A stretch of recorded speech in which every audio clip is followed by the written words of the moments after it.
দীর্ঘ দেড় যুগের বেশি সময় রাজনীতির মাঠে ফাঁকা গোল দিয়ে যাওয়া আওয়ামী লীগের পতন হলে শুরু হয় নতুন রাজনীতির। প্রায় নিষিদ্ধ জামায়াত বীরদর্পে শুরু করে সাংগঠনিক কার্যক্রম। মাঠের রাজনীতিতে কোণঠাসা বিএনপিও বড় শোডাউনার মিছিল মিটিংয়ে জানান দিতে শুরু করে নিজেদের শক্তিমত্তা। অন্যদিকে জুলাই অভ্যুত্থানে নেতৃত্ব দেওয়া সামনের সারির নেতারা নাম লেখান রাজনীতির মাঠে। জুলাই অভ্যুত্থানের দলমত নির্বিশেষে একমত হলেও সময়ের সঙ্গে সঙ্গে বাড়তে থাকে টানাপোড়েন। নানা ইস্যুতে বিএনপি, জামায়াত কিংবা নতুন রাজনৈতিক দলের সঙ্গে দেখা দেয় মত ভিন্নতা। নির্বাচন কবে হবে তা নিয়ে বিএনপি ও অন্তর্বর্তী সরকারের মধ্যে দ্বন্দ্ব, অবিশ্বাস বাড়ছিল ক্রমেই। এমনকি এই দ্বন্দ্বে বিভক্তি তৈরি হয়েছিল দেশের রাজনৈতিক অঙ্গনেও। তবে লন্ডনে বৈঠকের পর আপাতত তার অবসান হয়েছে বলেই মনে করা হচ্ছে। কিন্তু এরপরও নির্বাচনের আগে বেশ কিছু বিষয়ে চ্যালেঞ্জ এবং মত ভিন্নতা এখনো আছে রাজনীতির মাঠে। সংস্কারের বিভিন্ন ইস্যু, সংস্কার বাস্তবায়ন প্রক্রিয়া, এমনকি সরকারের নিরপেক্ষতা নিয়েও সংশয়ের কথা জানাচ্ছে জামায়াত, এনসিপি সহ বিভিন্ন রাজনৈতিক দল। এসব ইস্যুতে বিএনপির সঙ্গেও তীব্র হচ্ছে মত পার্থক্য। দলগুলোর সঙ্গে যখন ঐক্যমত্য কমিশনের ধারাবাহিক বৈঠক চলছে, তখনও এসব মত পার্থক্য জোরালো হয়ে সামনে এসেছে। জাতীয় ঐক্যমত্য কমিশনের সহ সভাপতি আলী রিয়াজ বলেছেন, দলগুলোর মধ্যে মত পার্থক্য থাকাটাই স্বাভাবিক, তবে তাদের লক্ষ্য ঐক্যমত্য তৈরি করা। তবে সংস্কারের বাইরেও বিভিন্ন ইস্যু আছে যেগুলো নির্বাচনের আগে রাজনীতিতে বড় চ্যালেঞ্জ তৈরি করতে পারে। বান্ডেল থাকলে প্রতি সেনমানিতে টাকা বাঁচবে। বিকাশ সেনমানি বান্ডেল কিনে জিতুন প্রতি লেনদেনে। এখন প্রশ্ন উঠেছে, এত মত ভিন্নতার মাঝে কিভাবে হবে ঐক্যমত্য? রাজনৈতিক দলগুলো দফায় দফায় বৈঠকে বসে বিচার বিভাগের স্বাধীনতা নিশ্চিত করা, দ্বিকক্ষ বিশিষ্ট সংসদের মতো বহু বিষয় একমত হলেও সংবিধান ও রাষ্ট্র কাঠামোর গুরুত্বপূর্ণ কিছু বিষয়ে তীব্র হয়েছে মত পার্থক্য। প্রধানমন্ত্রীর মেয়াদ, রাষ্ট্রপতির নির্বাচন, সাংবিধানিক বিভিন্ন প্রতিষ্ঠানে নিয়োগের জন্য জাতীয় সাংবিধানিক পরিষদ গঠন, রাষ্ট্রের মূলনীতি সহ মৌলিক বিষয়গুলোতেই মত পার্থক্য বেশি দেখা যাচ্ছে।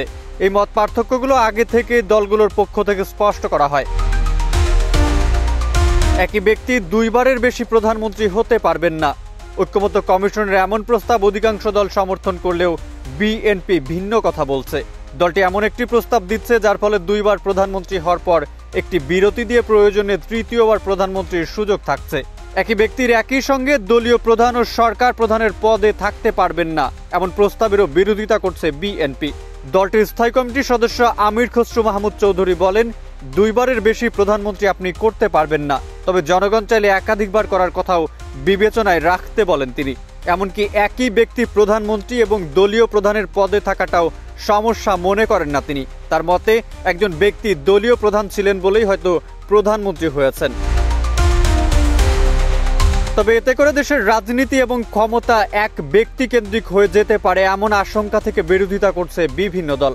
জামায়াত ইসলামের সহকারী সেক্রেটারি জেনারেল হামিদুর রহমান আজাদ বলেন, প্রধানমন্ত্রী এমন একটা পদ যেখানে দীর্ঘ সময় থাকলে কিংবা একই ব্যক্তি বারবার আসতে থাকলে বিগত শাসনামলের মতো কর্তৃত্ববাদী ব্যবস্থার সৃষ্টি হবে, যা কর্তৃত্ববাদী শাসনের বিরুদ্ধে এত আন্দোলন, রক্ত ঝরানো, এগুলোর যে স্পিরিট তার সঙ্গে সঙ্গতিপূর্ণ নয়।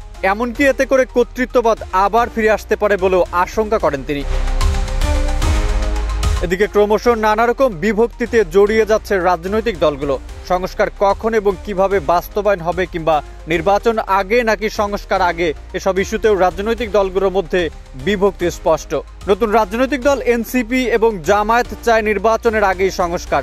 অন্যদিকে বিএনপির দাবি, সংস্কার একটি চলমান প্রক্রিয়া যা নির্বাচনের পরেও চলতে থাকবে। এ ব্যাপারে জামায়াত ইসলামের সহকারী সেক্রেটারি জেনারেল হামিদুর রহমান আজাদ বলেন, আগে নির্বাচন, পরে সংস্কার হলে এর বাস্তবায়ন বিলম্বিত হতে পারে। তিনি বলেন, সবাই একসঙ্গে যদি আমরা সংস্কার নিয়ে ঐক্যমত্য হই, তাহলে সেটা বাস্তবায়ন করতে সমস্যা কোথায়? এ ব্যাপারে এনসিপির সদস্য সচিব আখতার হোসেন গণমাধ্যমকে বলেন, সংস্কার নির্বাচনের আগেই হতে হবে। এগুলো অধ্যাদেশ জারি করেও করা যায়। মূল কথা, এসব বাস্তবায়ন না হলে নির্বাচনের আগে যে কাঙ্ক্ষিত পরিবর্তন সেগুলো দৃশ্যমান হবে না। এছাড়া সংবিধান নতুন করে লেখা হবে নাকি সংশোধন হবে তা নিয়েও ভিন্ন মত আছে। এনসিপি নতুন সংবিধানের পক্ষে থাকলেও বিএনপি, জামায়াত সহ অন্য অনেক দল মনে করে সংবিধান সংশোধনই যথেষ্ট। দলগুলোর মধ্যে সংস্কার নিয়ে নানা বিভক্তির মধ্যে 166টি ইস্যুতে ঐক্যমত্য কমিশন ধারাবাহিক বৈঠক করছে। মৌলিক বিষয় ঐক্যমত হওয়া নিয়ে আশাবাদী জাতীয় ঐক্যমত্য কমিশনের সহ সভাপতি আলী রিয়াজ। তবে প্রশ্ন থেকে যায়, ঐক্যমত্য না হলে কি হতে পারে রাজনীতির মাঠে? মেহেদী হাসান, বাংলা নিউজ 24।